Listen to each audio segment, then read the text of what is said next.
not child, and don't cry. Your folks might understand you by and by. Just move on up toward your destination. All right, there we go. Thank you, Curtis. Welcome, y'all, to another edition of Labor Live at 5.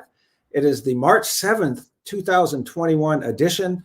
And tonight is going to be exciting. It's going to be important. And hopefully we might even learn something because we're going to be talking tonight about the PRO Act, the Protect the Right to Organize. And, sometimes on this show, we like to make sure that you get like the very best information that you could possibly get.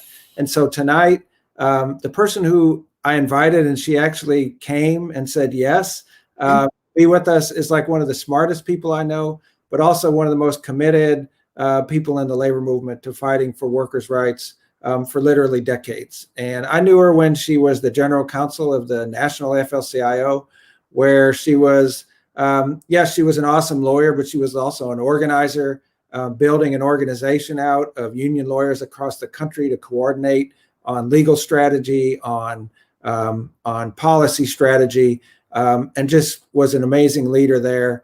And now she's moved on from that and is serving as a senior fellow with the Economic Policy Institute. She was recognized by President Biden as a leader in this field and was invited to be on the transition team. And just a great human being, a great pianist, a fun person to hang with. So welcome, Lynn Rhinehart, and thank you so much for joining us. Well, thank you, Rick. I'm happy to be here. And now all of your viewers can see that, yes, I in fact do blush after that introduction. So it was too kind. True. It's so true. And I'm like, I don't even know what I thought, just like thinking that you might be willing to do this with us, because I know you've got a million things going, but the fact that you would share expertise from your perch is deeply meaningful to us, and we appreciate it very much. So, well, I'm happy to do it. I mean, it's a super important topic, and we've been waiting a long time for this moment. So we have really So tell us, what is this moment? What's happening? Why should people be so excited?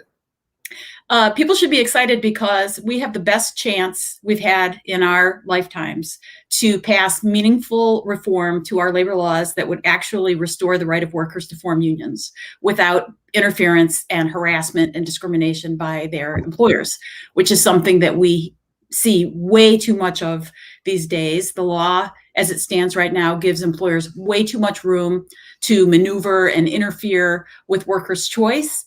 As we are seeing in Amazon right now down in Bessemer, Alabama.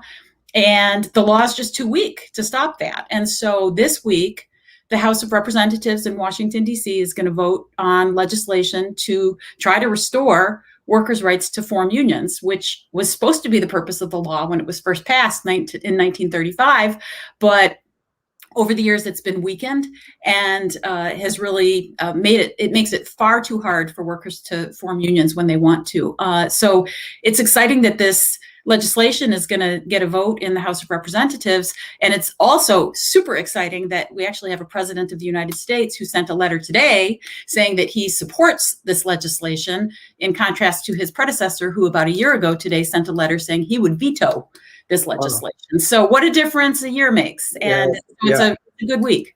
Yeah. So let's talk about that for just a second, because, in the law, which was passed, when was the original labor law passed? Like 1935.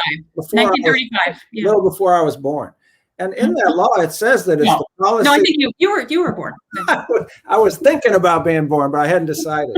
So what the law says is it's the policy of the United States that collective bargaining is encouraged, right? I mean, that's like literally the law, and that it's up to the workers. And that has been so warped to the point where now, when you have a president like this President Biden, who last week came out and said it is the policy of this country that workers should have the right to organize and the employer doesn't have a thing to say about it, full stop. That felt so radical to hear that from a president, but yet that simply reflects what the law is. What does that say about like the level of expectation and understanding that people have of what their rights are to form unions? Right. the law has fallen so far away from where it was supposed to be, where it started, which, as you say, was supposed to be to promote the idea of collective bargaining. Because, newsflash, unions are good. Unions are good for workers. Unions are good for workers who have a union. And this is something that we don't talk about enough. Unions are good for workers who don't have a union, because unions it's workers coming together at their workplace to negotiate with their employer for higher standards. And then those higher standards spill over and raise standards at other workplaces and communities. And so we have found that as the level of unionization has gone down, wages have gone down, not just for union workers, but for non-union workers, because they both get the benefits and then they feel the pain when unions aren't as strong as we need them to be. So restoring that right and really making it more possible for workers to form unions is good for all workers. It's good for workers of color who there's a wage benefit from being in unions that is even higher for workers of color. It's good for women workers. And so this is why, newsflash, polling and research shows that workers actually want unions. Yeah. The most recent data on this is that 48% of workers, non-union workers, say that they want a union at work.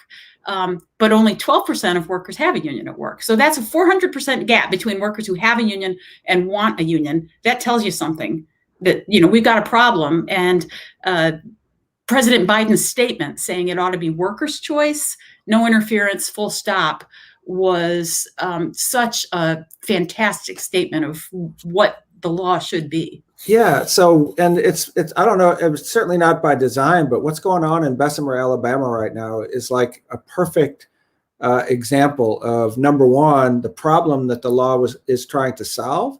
And number two, how this law would make that so different. Like tell, if folks don't know, tell people what's happening in Alabama and Sure. how it relates to the PRO Act and what would be different. Sure. You're right. The situation at Amazon and Bessemer is a classic illustration of why we need this legislation to pass. So workers it's a fulfillment center in Bessemer, Alabama. It's about 6,000 workers who are going to be voting on whether to form a union. They fill packages. They're a fulfillment center, so they fill packages up with the stuff that people order from Amazon. It's hard work. It's physical. How does that even work? How do they do that? I mean, I don't even, Yeah. I see the movies of the people in there working packages. Where does it all come from? How does it all get somewhere? That's amazing. It's hard work. It's very hard work, and it's logistically incredibly complicated. And because of concerns about the lack of breaks, number of hours without breaks, issues around, dignity and respect, issues around health and safety, issues around wages, workers in Bessemer said they want to form a union. And so what they did is they filed a petition with the National Labor Relations Board, which is the federal agency that runs elections and oversees this whole system. And they said they wanted to have an election. What did Amazon do? Did they sit back and say, oh, our workers want to have an election on whether to form a union? Okay, we'll let them have their choice. They can vote and just stay out of it, like an employer, that truly believed in free choice would do. No, they didn't do that. What they did is what employers routinely do when workers try to organize, which is they try to stall the election. So they go to the National Labor Relations Board and just throw up arguments and litigate and try to stall the election. And they did. And the reason is that then they use that time to campaign against the union. And what they do is they force workers to attend these anti-union meetings. You have to attend, or you could be fired or disciplined if you don't show up at the meeting, where the boss tells workers all the reasons why the boss thinks they should vote against the union. They're called captive audience meetings because you're actually literally captive, stuck in this meeting, listening to the boss trash the union, and the union is not allowed on the property to respond or to give the other side of the argument. They have to stand outside the plant, and it gets even worse. In Bessemer, Amazon got the county to change the traffic lights so that as workers were coming to and from work in their cars, that was a time when union organizers could actually talk to workers about forming a union. Amazon got the lights changed so that they'd go by faster, so that the organizers would have less time to talk. So there's just this total imbalance in ability to communicate about the benefits of unionization, and employers use their control over the workplace to just pound anti-union messages into workers. And unless they make threats, it's legal under our current law for employers to do this. And also under our current law, there are no consequences when employers break the law. There are no penalties when employers break the law. I don't mean low penalties. I mean no penalties when employers break the law. What do you mean by that? What do you mean? So a company like Amazon, let's say that they actually did make threats, and that's illegal. What they do at the end of the day, after the case works its way through the system, years later, if they're found liable and guilty for breaking the law, they have to put up a poster. Wow. And say, we broke the law, and you know what? We're not going to do that anymore. There's no penalty. So, I mean, imagine if that was the system for speeding tickets. Rick Levy, you just got a speeding ticket for 70, going 70 in a 50-mile-an-hour. So here, just put something up on your car windshield that says you won't do it again. Yeah. There's no fine. There's no. I can see the merits of a law like that, but I mean, not in the labor context. But so it would change that. So, like, what is the meat of what the PRO Act actually does? Because that's what people have asked me. So, well, we understand that it's going to change it, but like, how will it really be different? Like, what will really happen? Like, what's the key? I think there are really three main points to the PRO Act. The first is when workers come together and want to form a union and go to the National Labor Relations Board, what the PRO Act says is that is a decision between workers and the National Labor Relations Board. We're going to keep the employer out of it. It is not their choice, so that they can't play these games and stall and muck up the election system. That's between workers and the government agency that runs elections. And that's a really significant change that would make a huge difference. Think about the Amazon campaign and what it would be like if Amazon wasn't able to interfere. Yeah. And related to that, it would ban these captive audience meetings that we were talking about. So employers couldn't have that kind of one-way communication trashing the union. So that's one on the organizing front. And then second, the other thing that employers do too often is, let's say workers run through this gauntlet and they have their election and they vote for a union, which we hope is the case in Bessemer, that at the end of the day, when the votes are counted, workers form a union. The next thing employers do is they stall bargaining so that you don't get a collective bargaining agreement, which of course makes workers really frustrated, because the whole idea of forming a union was they want to negotiate with their employer for a contract. And so employers stall that process and then use that to try to turn workers against the union. And what the PRO Act would do is set a process in place that if the parties can't reach an agreement, there's a process for them to go to mediation, and then if need to be to arbitration to get a contract, so that you don't have that futility factor that is right. In half of situations today. Newly formed unions don't get a contract in a year. They're still waiting for a contract. And then the third thing is the penalties, that it would actually establish some penalties for breaking the law and give the right of workers to go to court to enforce their rights if the National Labor Relations Board doesn't, which, with what we've just lived through for the last 4 years, seems like having an outlet where you can take action on your own if you've got a Trump National Labor Relations Board that doesn't believe in enforcing workers' rights. Yeah, that's always been weird to me. It's like, because I know, like, if you get fired because of discrimination or because of violation of some law like that, you can go to court to have your rights vindicated. But if you get fired for trying to organize a union, it's not like that, right? Your rights are so dependent on the government. Why? What is that about? I think what that's about is that was a model that the legislators thought made sense in 1935. But since 1935, a lot of other laws have been passed that established other mechanisms for enforcing rights that have turned out to be important and more effective, and that you can't put all of your eggs in the government agency basket, especially when you don't know who's going to be in charge of those government agencies. So really, what this would do is it's not radical or anything. It would just basically bring labor law up to the same baseline as other laws, so that it's on par. Because you're right, it doesn't make any sense. Why should your rights for enforcing your ability to enforce your union rights be so much weaker than your anti-discrimination rights or your wage rights, your health and safety rights? Right.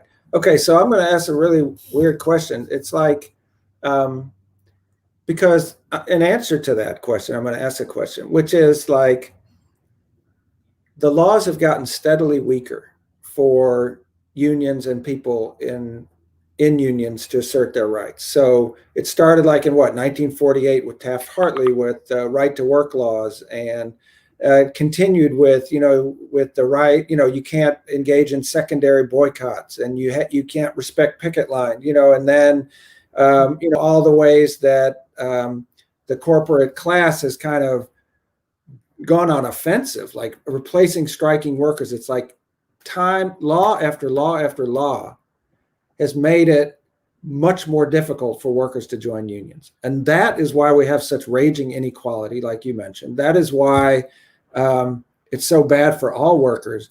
But it's like, this law is like for the first time that I think we can remember, is really pushing things in the other direction on all these different matters. And that's what's so, to me, exciting about it. It's like we get so used to the way it is that it feels radical to like reclaim what should rightfully be our rights.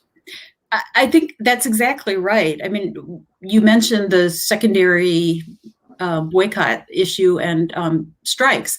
So, right. It used to be that workers workers need economic leverage to achieve what they want to achieve in bargaining. The boss has economic leverage. They can, lock workers out or do various things. And what we found was, in the early days of labor law, workers and unions were using these leverage points and winning at the bargaining table. And employers said, oh God, we can't have that. And so they went to Congress and got the law weakened, so that they took away these economic weapons that that workers had to try to win their priorities at the bargaining table. And it's one of the things that's really exciting about the PRO Act is it would restore some balance in the bargaining process and say, you know what? Workers deserve to have some leverage in the bargaining process. It's going to be okay if they go to the bank that gives the loan to the business and says, hey, we've got a problem with this. Hey, bank that finances Amazon, we're having a problem with Amazon. Tell Amazon to be fair, to play fair with their workers and stuff.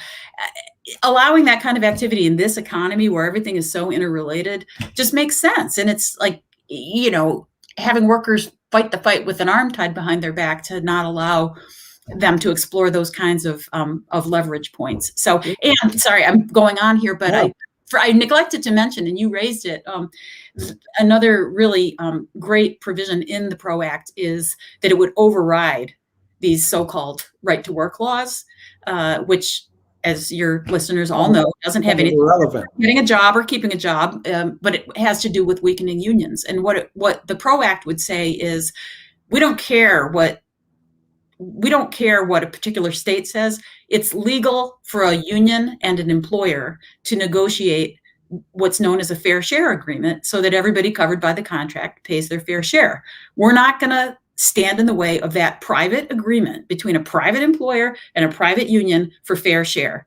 That's going to be allowed. So it'll override right to work, which is a really important feature. That's so huge. I mean, as long as I've been in the labor movement, we've been talking about right to work. And I don't think people understand. And if y'all are watching this, just know that this is like a legitimate effort to overturn right to work, which we suffer under every single day. And I think hasn't been talked about a lot with the PRO Act, but that's kind of why we wanted to talk about this with you, Lynn, because I think there's so much in here that people need to understand.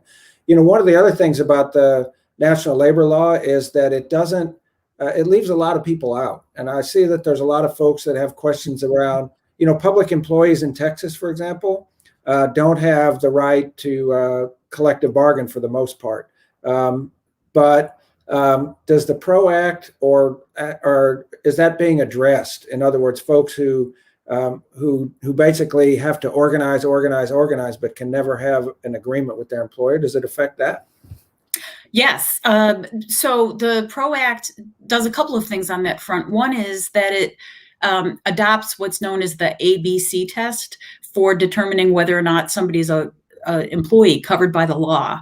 And it's a test that tries to crack down on the problem of misclassifying workers as independent contractors, which, is a huge issue. You think about all the platform workers, you think about construction, you think about home care. So the PRO Act would pull into labor law a very protective test that would result in broader coverage of workers and their labor rights under labor law, which is a really great feature of the PRO Act. And then it also deals with another problem relating to supervisors or so-called supervisors. It does not, at this point, do things like cover domestic workers or agricultural workers, who are two other groups excluded by private sector groups excluded by our federal labor law. And that's something that still needs to be addressed. It also doesn't cover state and local employees, but there's another piece of legislation that it has either been reintroduced or is soon to be reintroduced, called the Public Service Freedom to Negotiate Act, which would extend collective bargaining rights to all state and local government employees. So that's another one to watch and to support when it comes forward.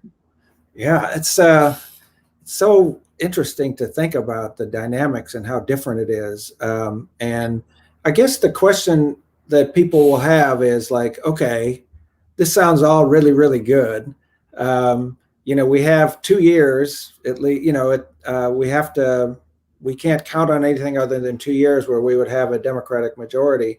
What's the path to getting these measures, both of them, the ones that you talked about, passed?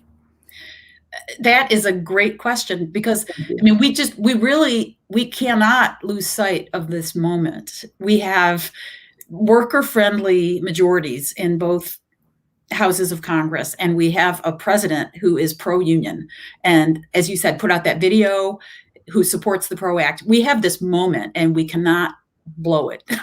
So that means organizing and mobilizing and speaking out and lobbying and contacting legislators and, speaking up on social media about, workers should have unions, pass the PRO Act. And we need to make some noise here to put some pressure on legislators that we're not going to wait on this. We can't wait on this, because if it's only going in one direction, employers they've figured out how to exploit all the weaknesses in the law. And then if they can't get their way, they go to court, where Donald Trump has packed the courts.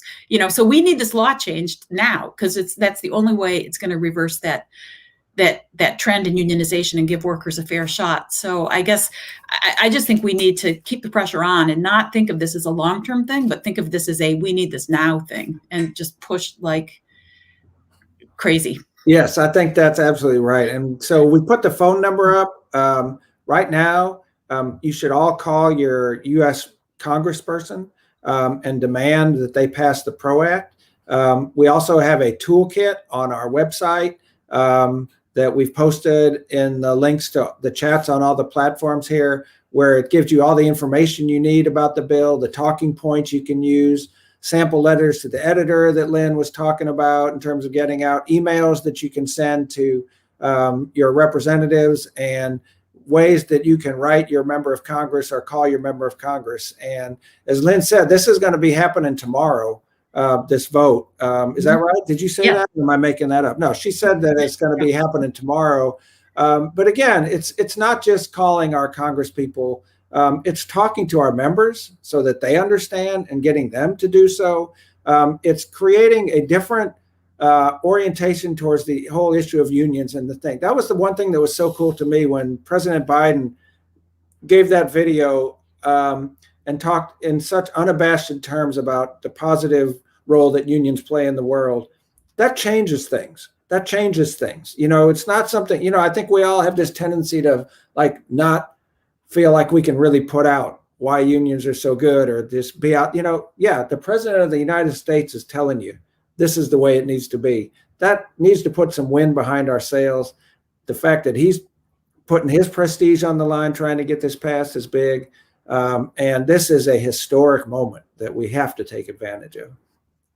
I I couldn't agree more. And yeah, the legislation is going to come up in the House tomorrow. It should pass. And then it goes to the Senate, which is 50-50. And as everybody knows, there's still this thing in the Senate called the filibuster, which requires 60 votes for legislation at this point. And, I'm the half glass full kind of person and believe that we should make enough noise and make the case effectively enough that we get 60 votes. Like, there should be 60 votes to restore workers' rights to form unions. But if there's not, then they're going to have to figure out. I mean, I think our second demand is, if there's not 60 votes, then figure out a way to pass it with the majority, because this can't wait. This can't wait.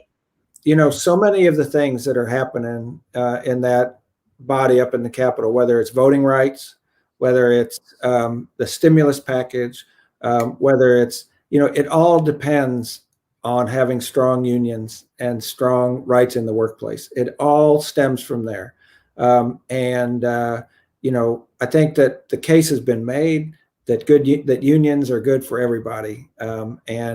We can't miss out on this moment. So, you got me fired up. I got to hang up now so I can go call my my congressperson. I'll just say that in terms of the Texas Congress people so far, if y'all are listening, that all of the Democratic congressmen, with the exception Congress people, with the exception of 3, signed on as co-sponsors.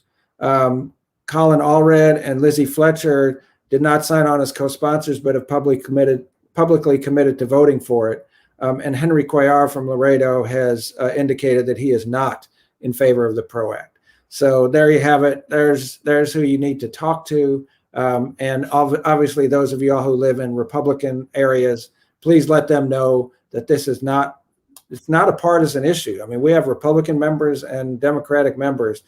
It's time for people to stand with workers. So, Rick, can I just add one thing to what you said? Please do.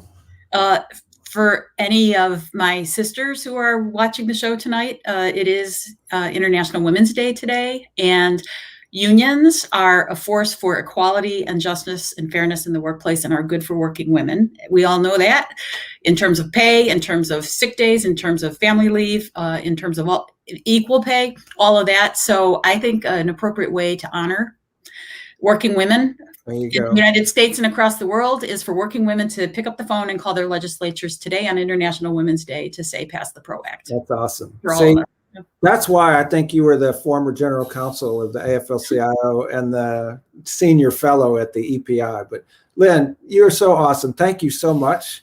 I love listening to you, and you just lay things out so clearly and with such purpose.